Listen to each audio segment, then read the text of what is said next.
Buenas tardes, familia. Mando saludos desde California, donde estoy con mi hija Erin. Tengo la última cita con la doctora este jueves, entonces con el favor de Dios estoy en casa la semana que entra. Pero por mientras estamos estudiando el Evangelio de Lucas. Empezamos a estudiar este Evangelio en la primavera y hoy llegamos al momento culminante de esta historia, que es la resurrección de Jesucristo. Se dice que en el mundo hay 10,000 religiones distintas, pero todas esas religiones tienen algo en común. Puedes ir a la tumba de sus líderes, puedes ir a la tumba de Mahoma y ahí están sus restos. Puedes ir a la tumba de Confucio y ahí está él. Puedes ir a la tumba de Buda y ahí está. Entonces, todos menos el Señor Jesucristo se encuentran en la tumba. Entonces ahora vamos a ver por qué resucitó. Y de todos los milagros de Jesucristo, yo creo que su resurrección es el milagro más significante. Entonces vamos a empezar a leer en capítulo 24, versículo 1 del Evangelio de Lucas. Siguen conmigo.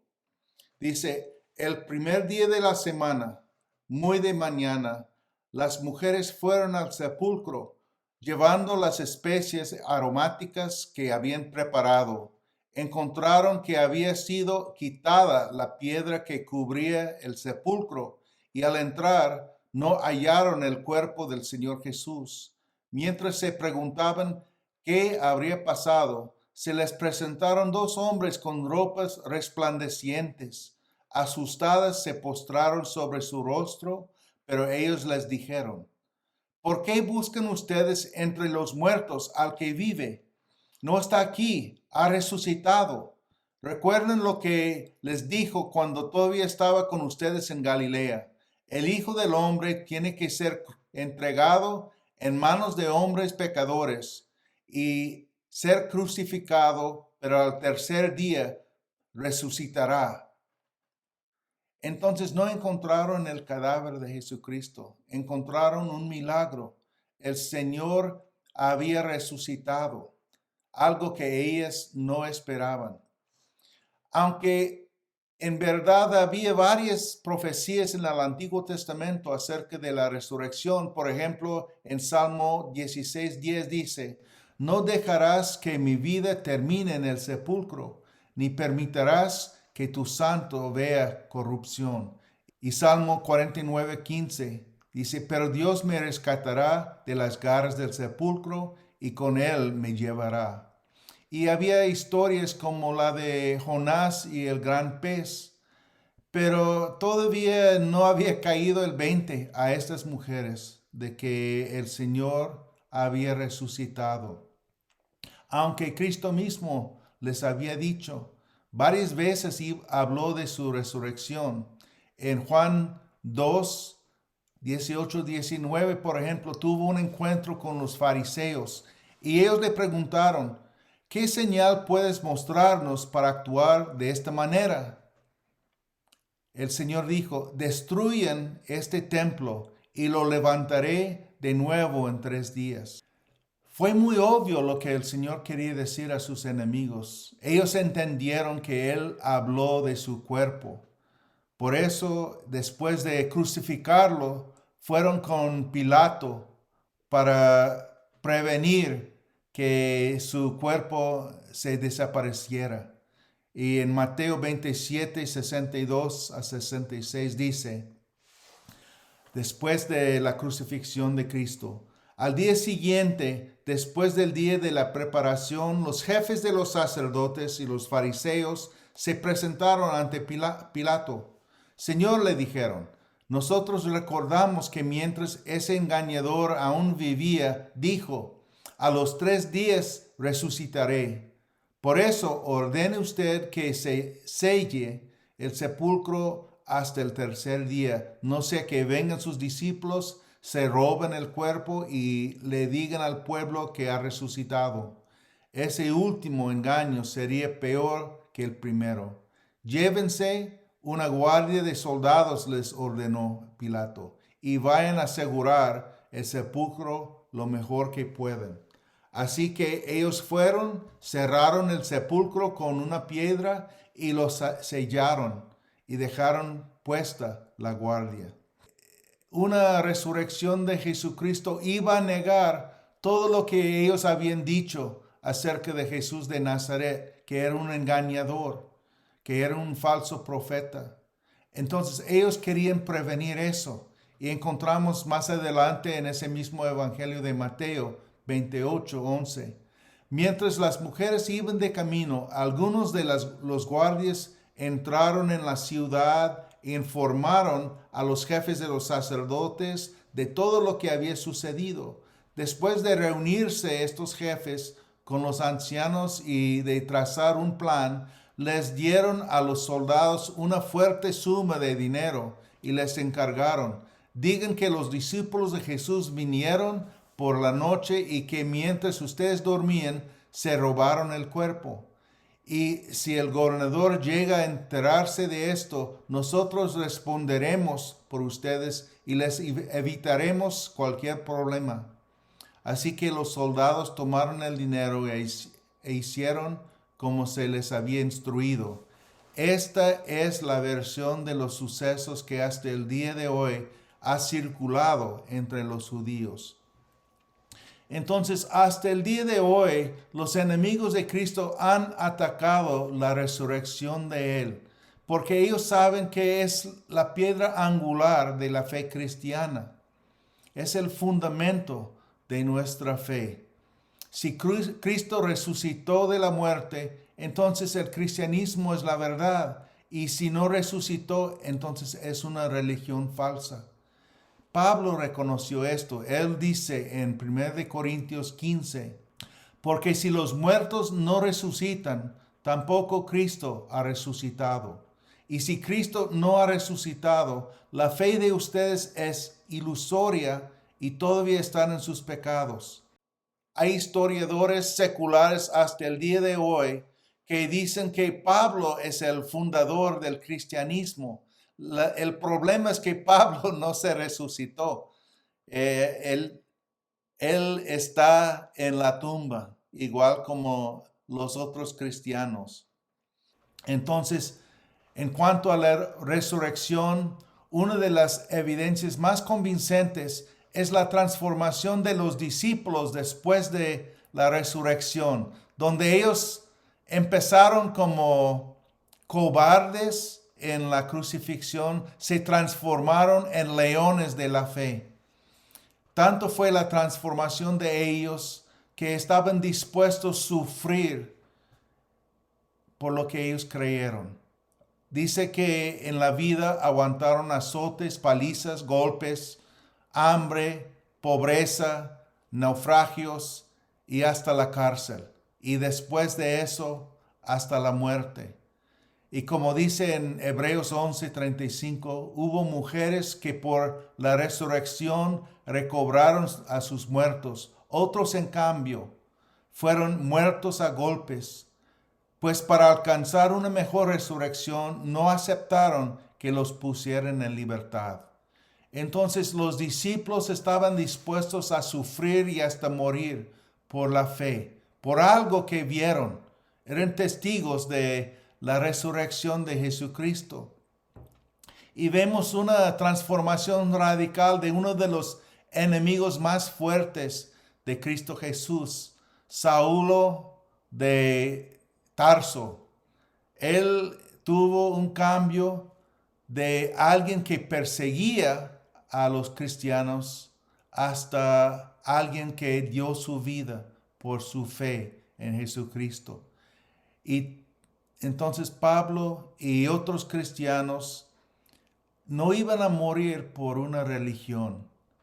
Como dijo Pablo, sé en quién he creído. Ellos dieron sus vidas por una persona, Jesucristo, no por una religión.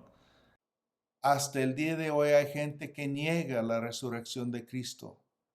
Vamos a ver algunos de sus argumentos. Hay los que dicen que Cristo se desmayó en la cruz, que no murió ahí, sino se desmayó. Dicen que los soldados romanos no reconocían a una persona desmayada, pensaban que era un muerto. Estos soldados romanos, los soldados más profesionales y más peligrosos de su época, no sabían cómo ejecutar a un enemigo de Roma. Es lo que ellos quieren que aceptemos.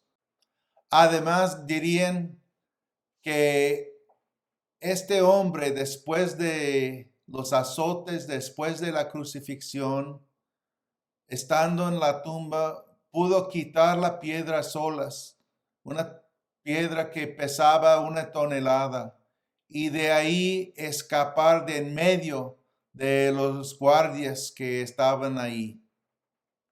Qué absurdo, ¿no? Luego hay otra teoría que dice que los discípulos y todos se equivocaron de tumba, que se les olvidó dónde dejaron el cuerpo.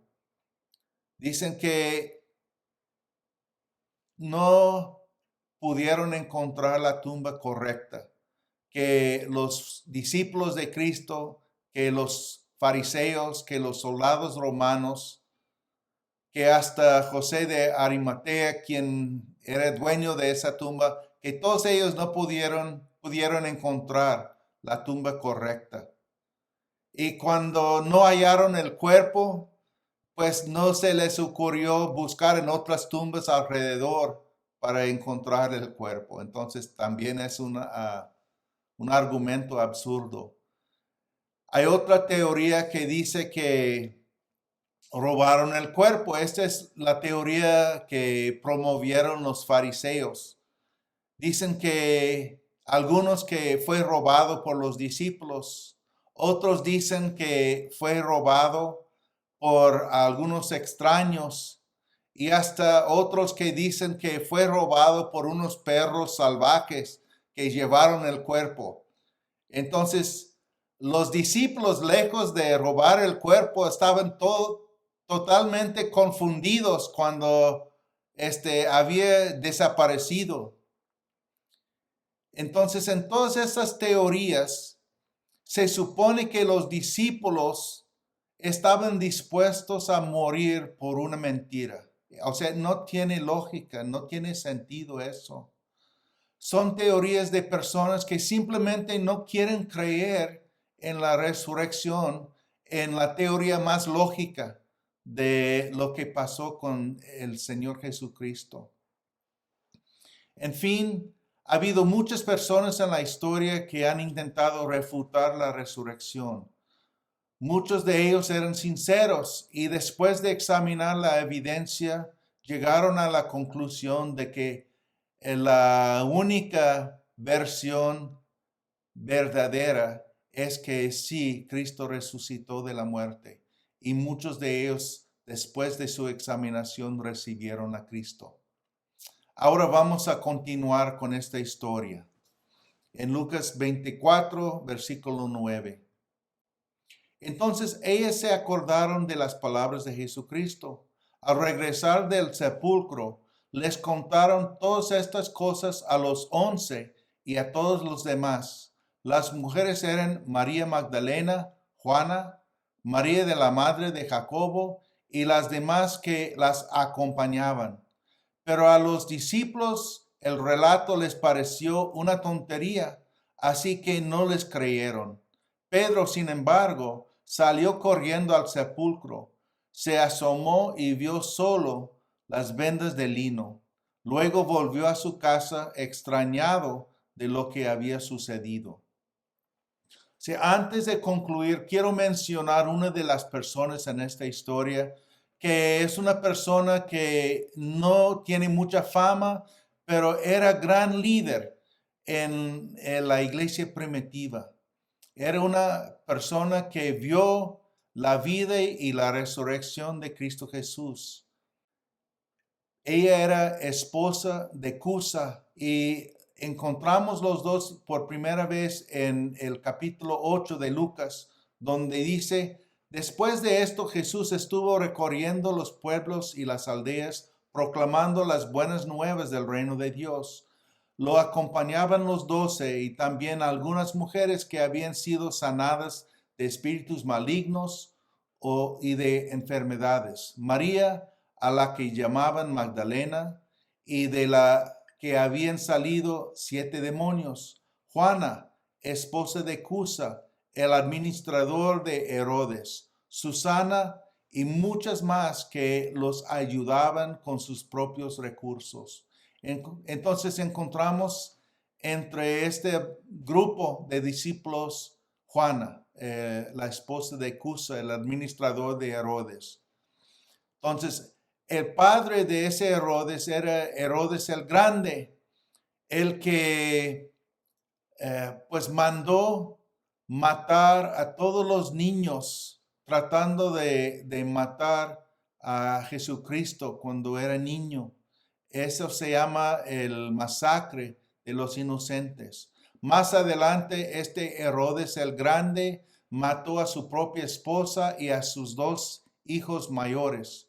Entonces, otro hijo, Herodes Antipas, llegó a ser rey. Y este fue el rey que, pues, Cusa era administrador de él. Entonces, ellos, Cusa y su esposa Juana, ambos conocían qué tipo de hombre era Herodes Antipas, que él fue quien mandó ejecutar, decapitar a Juan el Bautista en una fiesta.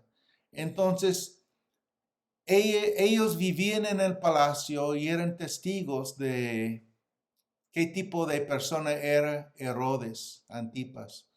Sin embargo, ella arriesgó su vida para seguir a Cristo y ser discípulo de Él.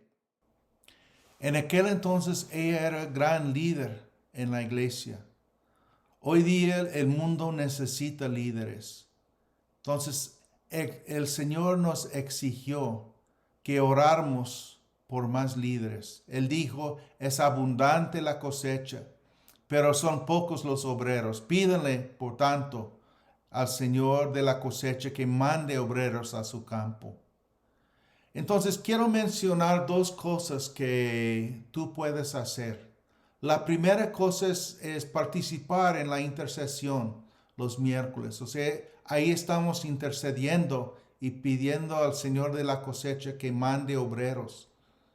Tenemos en este momento buena representación de gente de la iglesia de Guasave, pero hay muy pocos de los Mochis que entran. Entonces necesitamos intercesores.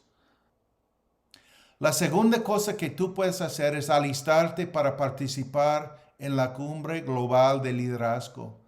Sería una excelente oportunidad para desarrollar las destrezas de liderazgo en tu vida. Yo estoy convencido que los líderes se hacen. Entonces, en las semanas que vienen vamos a tener más información acerca de este evento. Hay oportunidades para servir ahí también. Entonces, para concluir, hoy día hay cristianos que critican a los discípulos de aquel entonces por su incredulidad, de que cuando las mujeres regresaron de la tumba, ellos dijeron que el reporte de ellas fue una tontería, a pesar de la promesa de Cristo que iba a resucitar.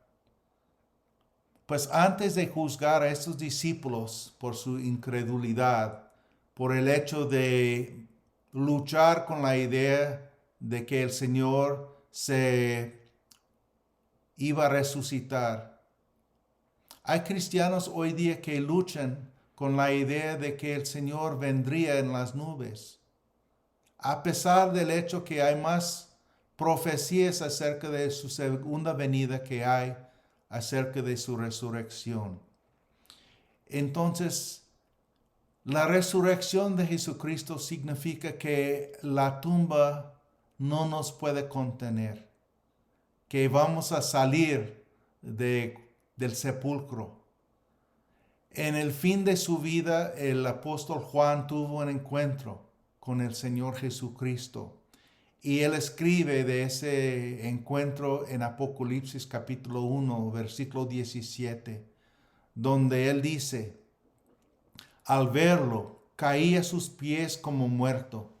Pero él, poniendo su mano derecha sobre mí, me dijo, no tengas miedo, yo soy el primero y el último, y el que vive.